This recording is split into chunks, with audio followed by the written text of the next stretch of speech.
Hello, everyone. You're listening to the Small Business Show. My name is Swire Ho, your host for the show. My guest today is Sunny Gault, founder and CEO of Independent Podcast. I got to put on my best behavior today because Sunny is the best professional to help people launch a podcast and stay competitive. Sunny also teaches how to master the 5P of podcasting with a free online podcast course. And before that, Sunny was an award winning broadcast journalist, having worked at television and radio stations across the country. She lived in sunny San Diego, California with her husband and their 4 children. How you doing, Sunny? I'm wonderful. Thank you so much for having me on your show, Swire.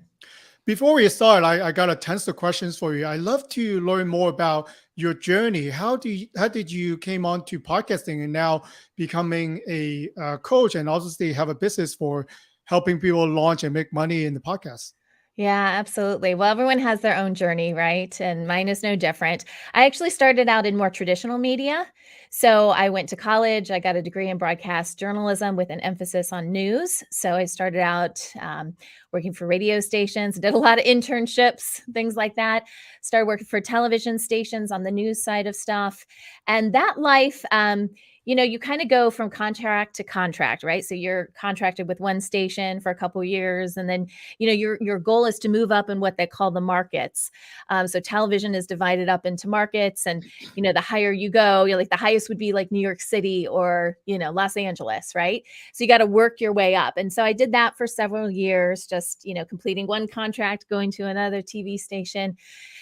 And then from there, that led me to starting to do more stuff online because, quite frankly, the technology was starting to become available, right? Something called YouTube launched. Don't know if you've heard of it. So I was like, oh my goodness, we are not limited by these markets anymore, right? We can produce content for the whole world to see. And all you have to do is have a link. So for me, that was a huge game changer because I always wanted as many people to see my work as possible because we work really hard on the projects we do. Why should it be limited to a specific geographical region? So I love that. And when we could start creating audio and video content online, I started doing that. And that was kind of my intro into podcasting. First, just doing more audio, which is really, what most people think of. I think even now, when you think of podcast, you think of audio. But now we're branching off into this whole other section, which is adding video, and I've been doing that really ever since. So my background was in more traditional media, and but always creating content. And now I teach other people how to do it. Yeah, it's funny to say that. I think that the pandemic actually jumpstarted a lot of people's our so-called career too. Like I always joke to my son, if I am his age, he's 17, Yeah. I would probably become a YouTube streamer. Like when I was younger, when I was his age, I also like to play video games. And my mom would say, if you play video games all day, you're gonna not do well in life. But now, if I'm his age, I could actually push back. Do you know how much those YouTube streamer makes Right. every year? They play games, they go pro, they have so much sponsorship. Like even if you have a college degree, you don't make as much money as some of the YouTubers playing games all day makes. It's so true. Isn't it so strange how that has changed over the years? I remember I didn't really play a lot of video games growing up, but I remember like friends of my like parents' friends or whatever would be like, "Hey, quit playing those games. You guys aren't gonna, you're not gonna learn anything from that." And look where we are now. I had the exact same thing happen in my house the other day. I have 4 kids, and my youngest girls are twins, and they just turned 9 years old, and they love. I won't let them on TikTok, but they do have access to YouTube. And so they make these YouTube shorts of them dancing, and they've been putting up on YouTube, and they make like 3 or 4 a day. And I told my mom, who happens to be visiting now, I said, I if this were available when I was a kid, this is all I would have been doing because I have a background in dance and choreography and things like that. And I was like, it's just so funny how things have changed, and now it's just kind of available for everyone to see. Yeah, So that could mean a lot of things, for a content provider. They do this for a living, but also yeah. for a business itself. I follow like the YouTubers that I follow, they're all over 60 years old. Oh. It sounds kind of strange. I do watch younger video, but then I watch a guy who's talks about politics, is older. I watch a guy do bonsai. He's like in his 70s. So as a content creator, you can actually reach out a lot of people because I think gone are the days that you have to sell or limit it to where geographically where you're located. And with the Yeah. bonsai person, he's in the UK, but then his skills, the things that he sell can now goes global because he has a channel. He can reach to all other people like bonsai across the world. So you might think your business is niche, or you might think yourself is weird sometimes, but then there's a whole world out there where people like your niche, or a lot of people actually join the weirdness sometime if you're unique. Yeah, they say the whole world is a stage, right? And now we're proving that that is absolutely true. And I think that's one of the beautiful things about podcasting too. And I guess the same would apply to being a YouTuber, is that you don't have to have necessarily a huge crowd to make that work. What's most important is that you're able to connect with your audience and provide them something of value. Going back to my roots in television, it was always about getting the biggest crowd in order to make all the numbers work. But now we're able to work with smaller brands and things like that. And like I said, you don't have to have the biggest crowd. What you need to be able to do is be more of an influencer. So when you recommend something to your audience because they trust you, because you provide them with valuable information, that they'll take whatever ad or whatever you're promoting seriously. But yeah, it's a whole new world. Yeah, that brings me to obviously ask you this question as a professional: launch and grow a podcast. We've touched on a lot of things, and people listening to this episode probably, have a reason why they want to do a podcast. What are the costs of entry nowadays in 2023? Do you have to have, and I just, share a quick story real quick. My camera went out and actually reached out to Sunny for her recommendation on camera. It's not cheap. Do we need to have a lot of money and a lot of time to launch a podcast? How would you advise people who are thinking about starting a podcast for themselves? Yeah, so I have a podcast myself called Podcast Your Business, and I did an episode about how you can launch your podcast for $250. You Hmm. can probably do it for cheaper than that if you are willing to do some trades and things like that. That's the number I usually go for, and I break down in that episode, what I recommend you spend money on and what I don't recommend you spend money on, especially in the beginning, because you don't really know if this podcast thing is going to work out. I mean, I think it's important that we're honest with ourselves, right? I'm not a big fan of being like wearing yourself really thin, because as a business owner, you only have so much time in the day. Right. And this was a harsh realization I had to come to a couple years ago. I was like, it's pretty much just me. I'm only, I'm a mom too. I'm a wife. I've got other things going on in my life. I want to, provide as much value as possible to the people that I work with, but I was stretching myself so thin.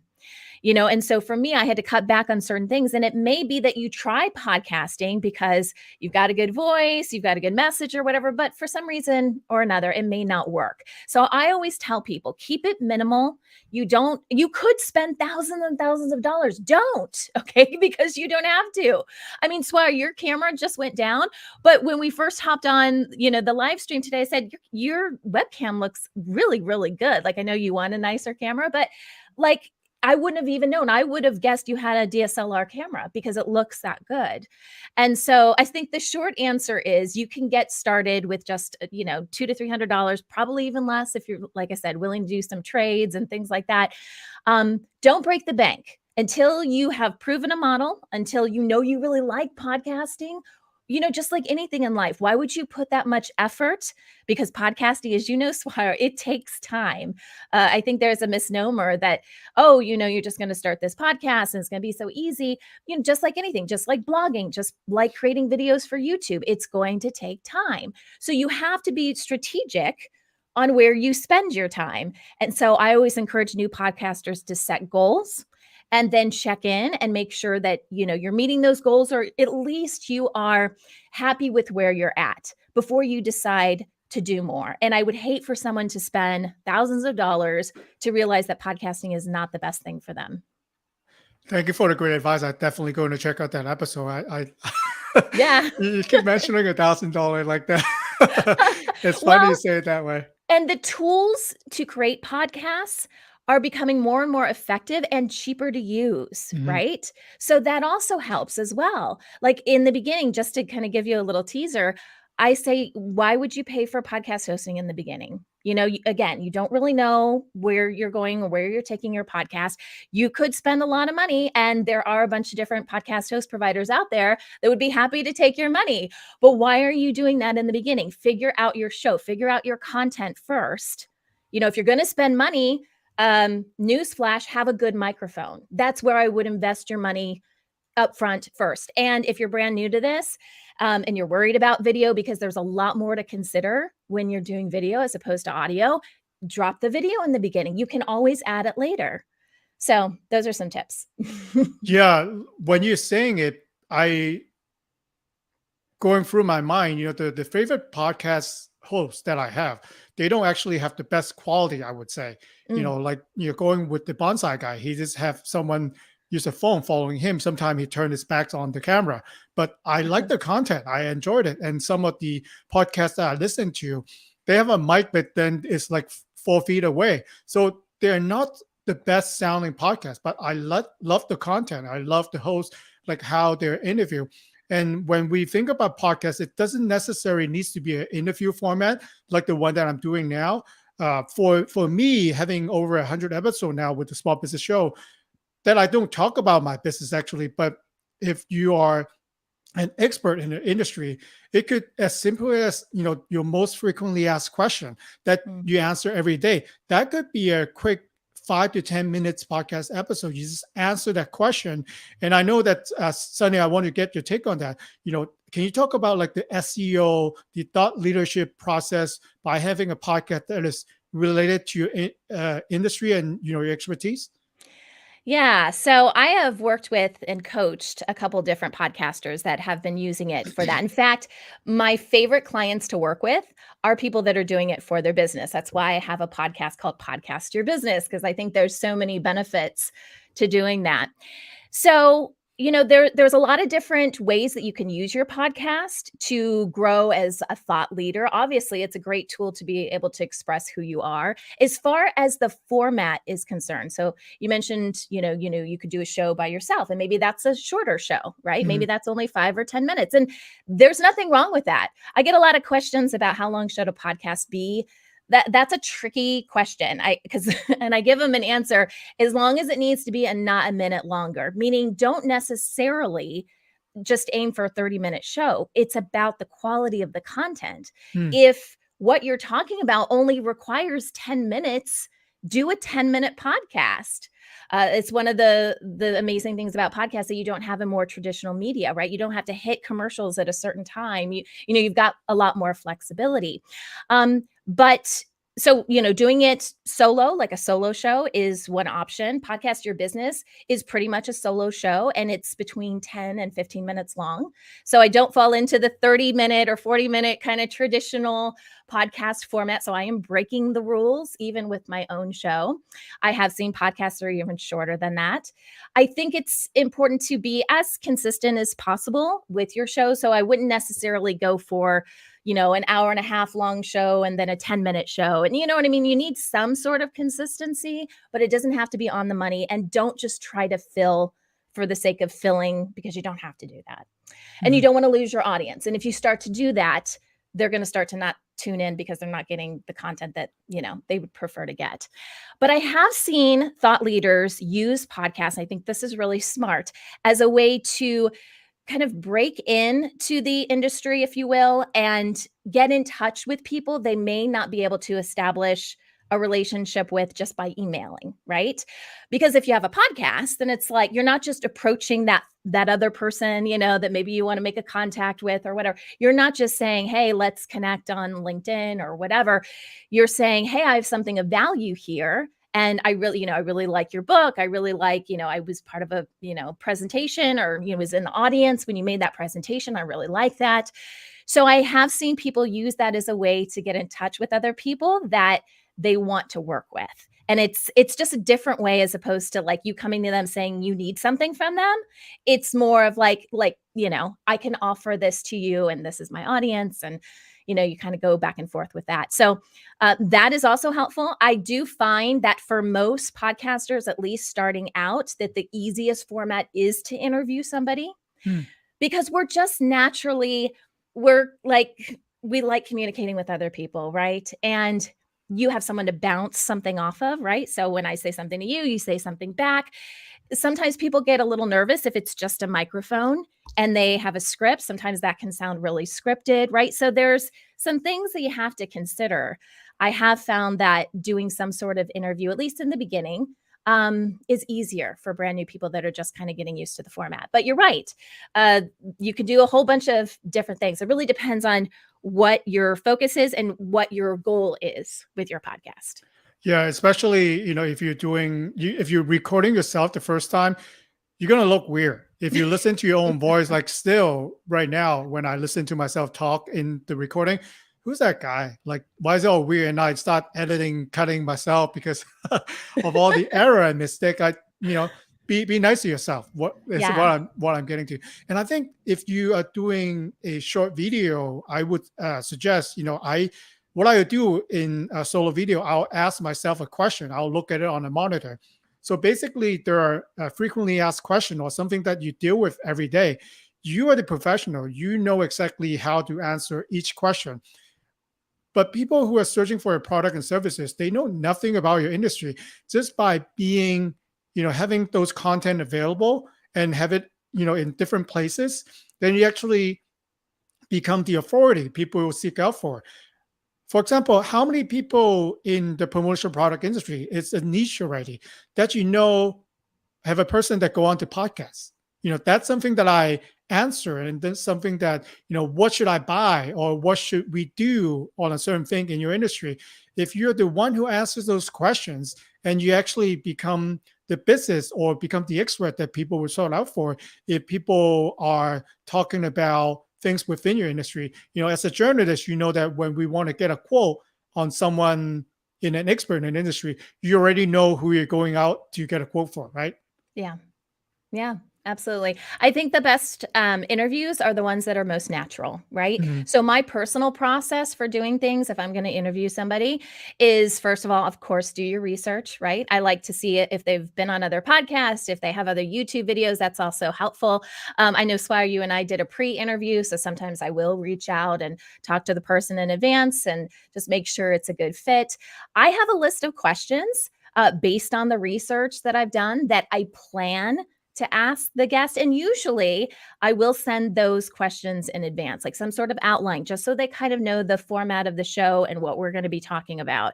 And most times that is helpful for the guest. Sometimes I have had people that write down all their answers in advance. And then when I ask the question, they're like, yes.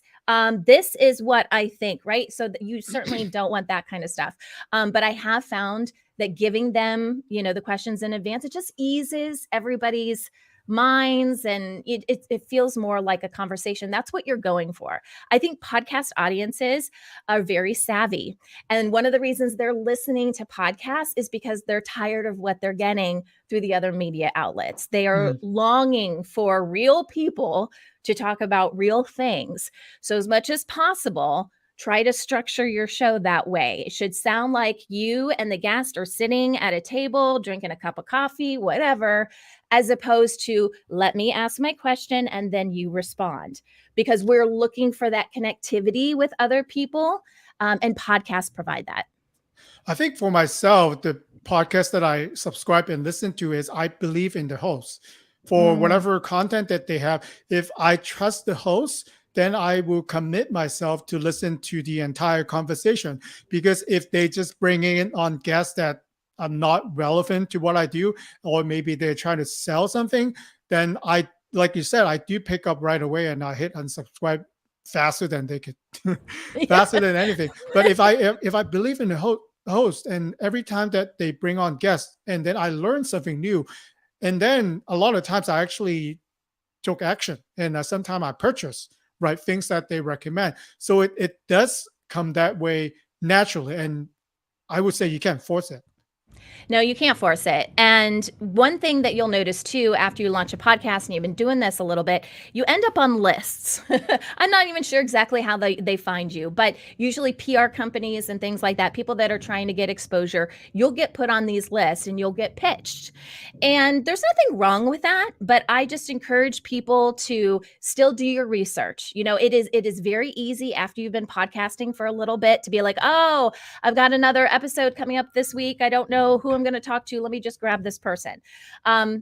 Don't do that. I think it's better actually to not put out an episode. Just, again, this goes back to being real. Be real with your audience. If you want to drop them a little line to say, hey, sorry, this week was really busy. I wasn't able to get on the episode. Sorry for that. I think that's better than having someone on your show that may not be a good fit.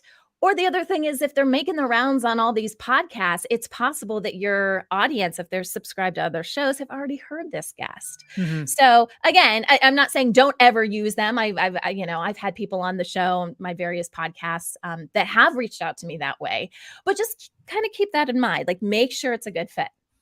Yeah, I love that. And since you talk about making money, and then that's something that I would like to find out more. You said that you could make money with your show from day one. How does that work? And can you please tell me more about that? Yeah, of course. Money, money, money. That's what everyone wants to know about, right? Okay, so obviously, if you have a built-in audience, because a lot of people I work with, their podcast is connected to their business. So you may already have an email list. You may already have people that you can reach out to.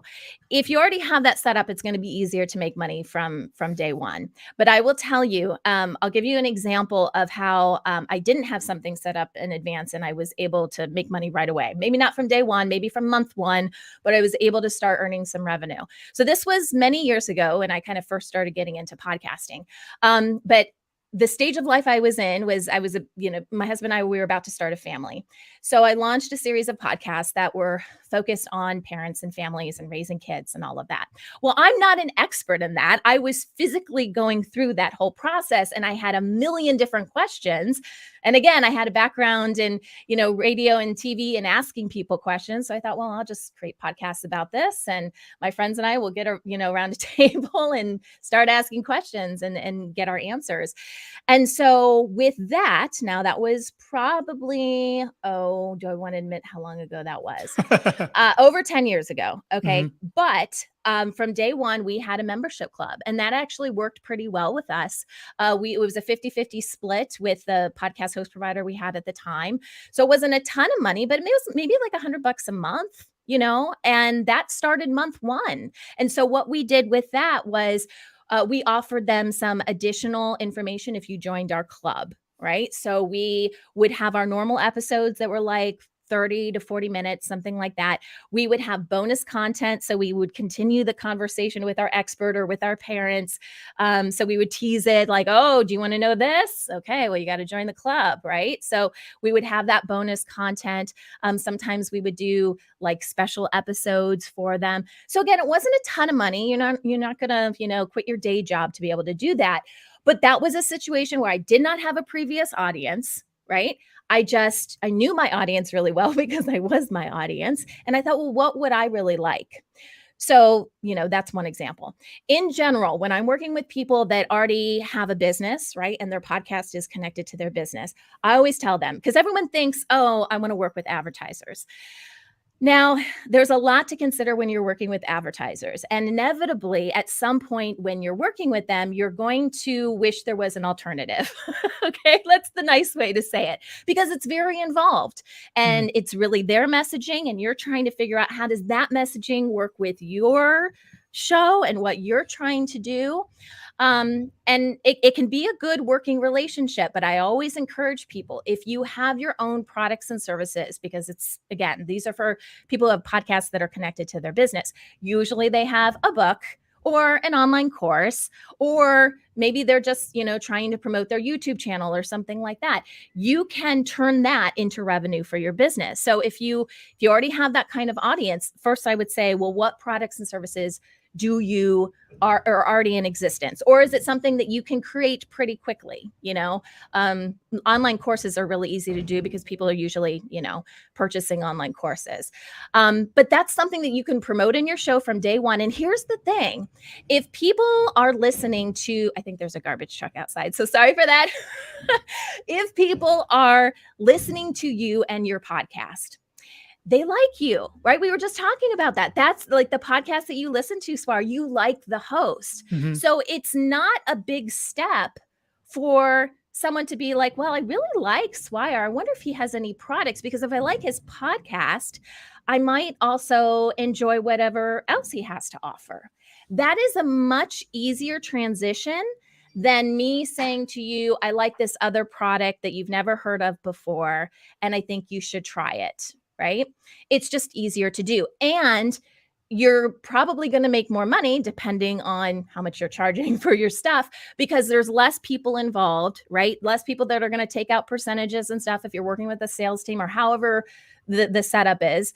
A lot of podcast advertisers come in through ad agencies. So, they're going to take a cut. Even if you're doing your own selling for your advertising, they're going to take a cut. And that's like maybe 30%, 35% or whatever. Yeah, if you're selling your own products and services, you're going to have to pay some costs, some transactional costs, but it's going to be a lot less than that. And it's just like I said, it's just easier to sell something because they already like you. It's your podcast. They're already tuning into you every week. So that's when I say you can make money from day one. Those are some of the things I'm talking about. It is easier if you're selling your own stuff. But even if you're not, if you're connecting with your audience and you can have some sort of club or even an affiliate program, right? If there's other products and services out there that you really enjoy and you can set up affiliate accounts with them. The thing is to always, always stay true to who you are. Okay. And what you're trying to do with your podcast, because the moment it becomes more about the advertiser than your show, you've lost it. And honestly, I think you're going to start to lose your audience because they're going to be able to see that. Yeah, that's a good advice. And I think as a personal note myself, the best thing I learned having my own podcast for 3 years now is how I'm able to ask better questions. Think about this for a little bit. I don't care what business that you're in. At some point, you're going to ask questions, and the answer that you receive, which helps you translate to your paying customer or customer that don't like you forever, is the way that you ask questions. Yeah. The better you ask your questions, the better answers that you get. I'm able to ask questions and I basically let my guests to answer it. You have to learn how to ask open-ended questions. If I ask you, if I ask Sunny, have you had breakfast this morning? She's going to tell me yes or Yes. no, and And that that's will be it. it, right? Yep. But Yep. if I ask, what's your favorite way to start your day every morning, then Yeah. she will be open-ended to tell us more about her routine, things that she does in the morning, maybe involve breakfast or not. So I think by learning how to ask my question better is one of the best skills that I've learned, doing all this podcast. So I think about that like a personal development. And I'm able to talk in front of a camera, in front of a microphone.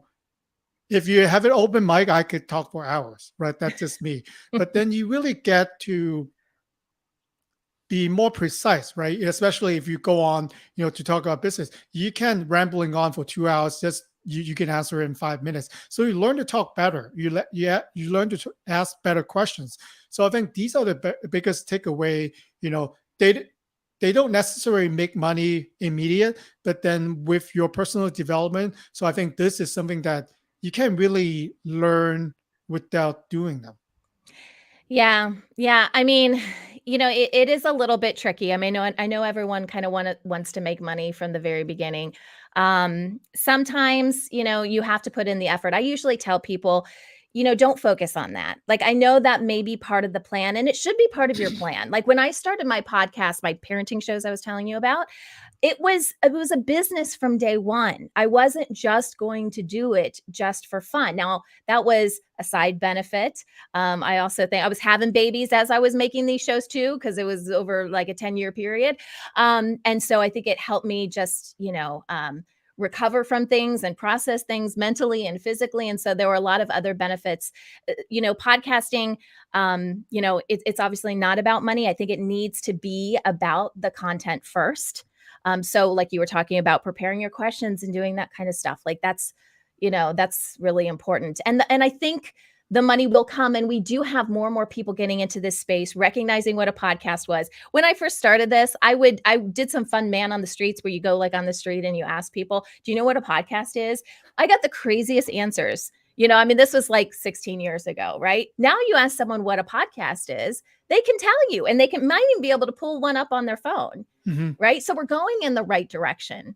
But my biggest advice when people are like, I don't know if I should start a podcast or what I should talk about. It's always about something that you're passionate about, that honestly, if you didn't have to worry about money, you'd probably do anyways. You'd be talking about this, you'd be interested in this. Because in the beginning, the money might not be there. And that's okay as long as you stay committed. And I also do something I call roll with the punches. So I try different things with my show and I set goals. And if that doesn't work, then I try something else, because this is still a new space. Again, been doing this, 16, 17 years, but it's constantly changing. And so I think we have to be able and willing to kind of roll with that as much as possible and adapt. Yeah, thank you so much for sharing. So I wanted to ask you these questions, and to getting involved in the podcasting community. You touch Yeah. on a few of them already. So for those of us who are ready to start, are there ways or resources that you recommend us to check out before starting the podcast? So there are a ton of places online where you can get connected. That's the first thing I would recommend.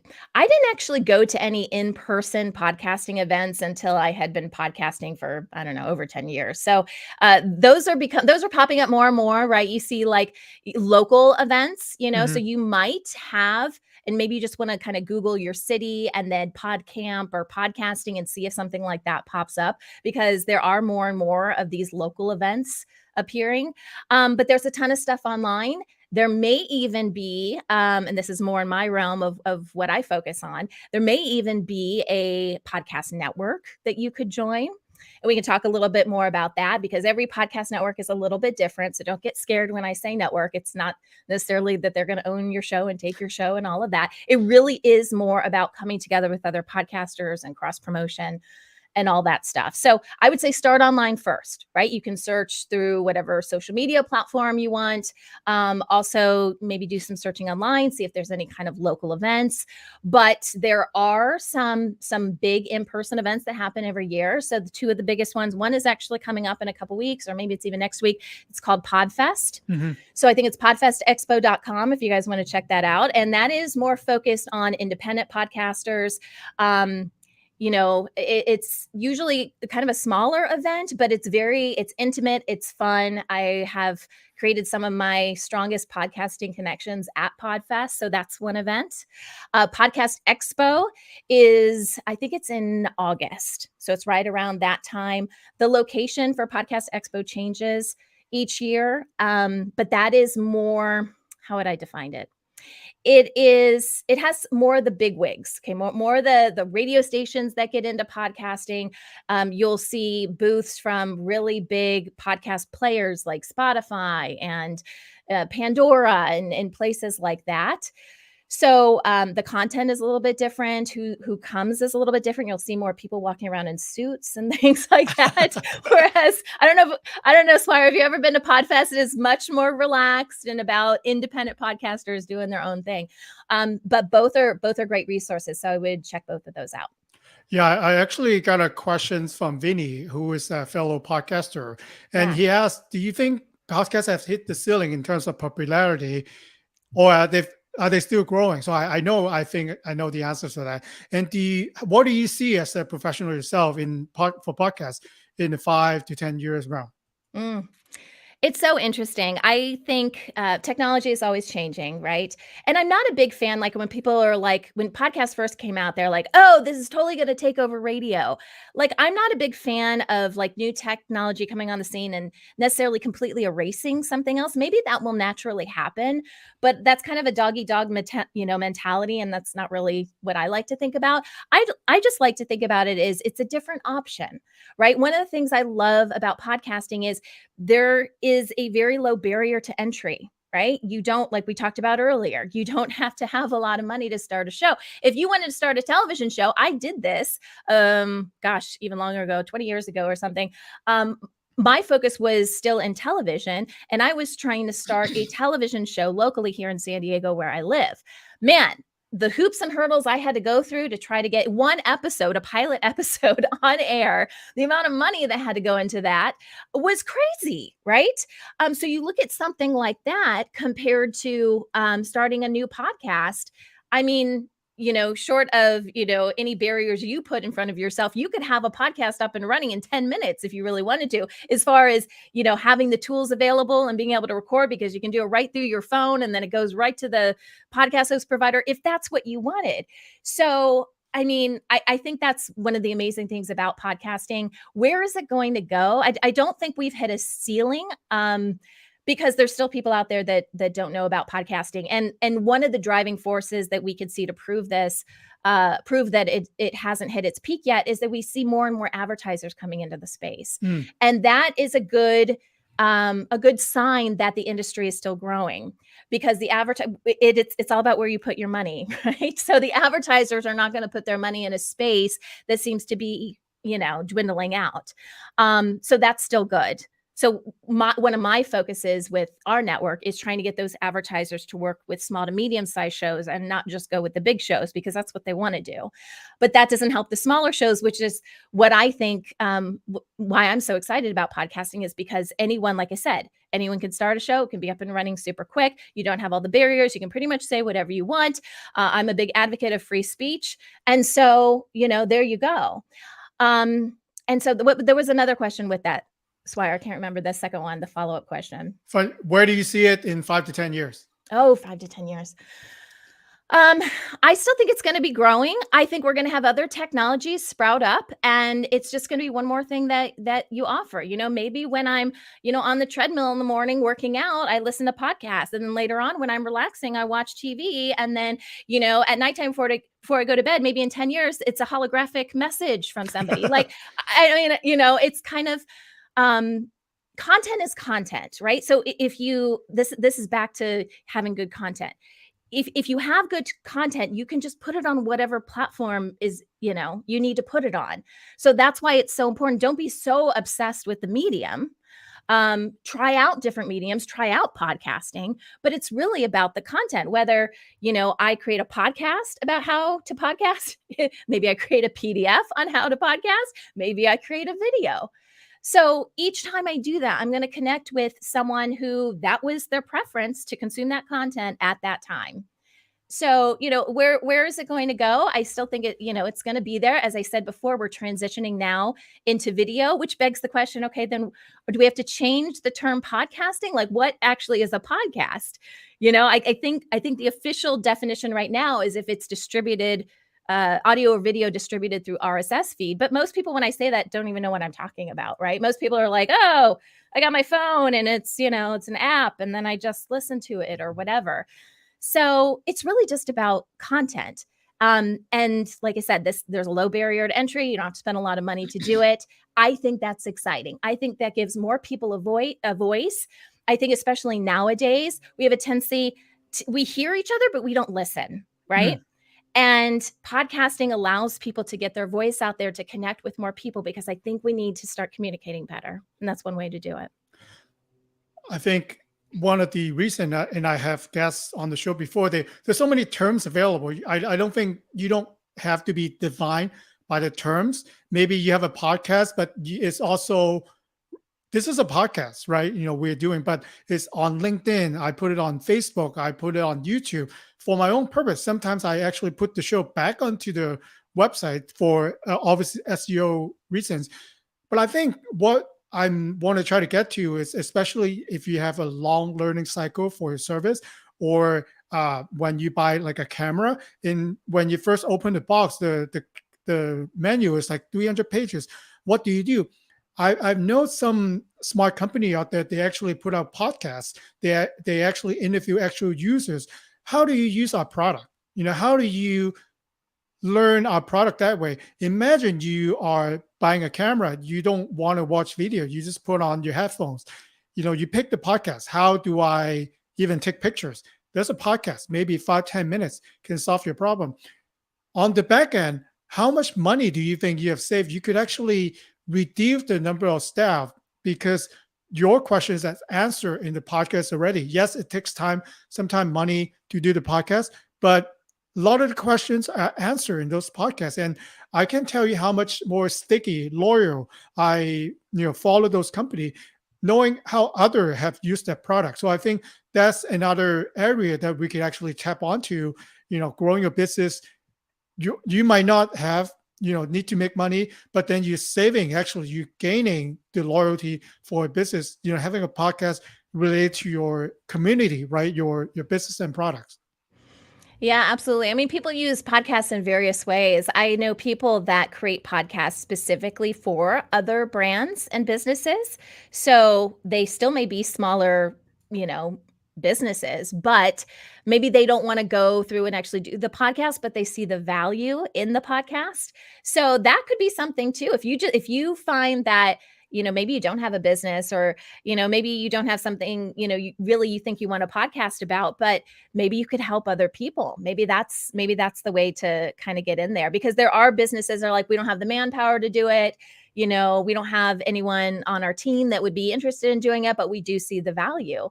So yeah, you were talking about, whenever I open up like a new package or something, I dread the leaflet or Right, whatever that it's falls crazy. out. Right. Mhm. So yeah, so we could, and I've done that a little bit with some of my shows too. I've had at least episodes that have been specifically sponsored by different companies, and talked about their products and things like that. So there's a lot of things that we can do. And like I said, it's just about connecting with the audience. Very few people are gonna like, oh, a pamphlet just dropped out.